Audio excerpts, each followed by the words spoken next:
Je vous ai promis une voix d'outre-tombe, mais une voix forte et puissante à une époque. C'est encore comme problème. Je commence à en avoir assez. What do you want? Me to go back to my plane and go back to France? Is that what you want? Then let them go and let them do. No, that's no problem. No, this is not a method.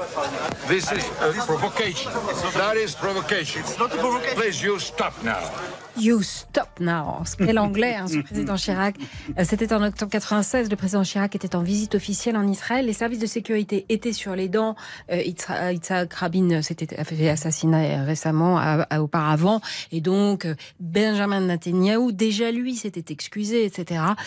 À cette époque-là, la voix de la France portait, ou pas, Roland Rosé?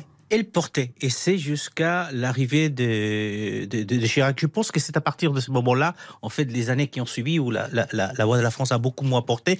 Rappelez-vous la visite dans les territoires palestiniens du Premier ministre de l'époque, Lionel Jospin, qui s'est fait pratiquement jeter des territoires avec des pierres et tout. Donc, pour vous dire. Mais c'est vrai qu'il y a un ambassadeur français qui était ambassadeur à Téhéran et qui était ambassadeur à Washington et à Tel Aviv, qui déclarait il y a quelques jours, depuis 20 ans... vous parlez de Gérard Haro. Voilà, la France n'a plus de voix au Moyen-Orient depuis une vingtaine d'années.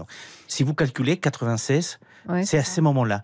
Et effectivement, à ce moment-là, Chirac était au plus haut.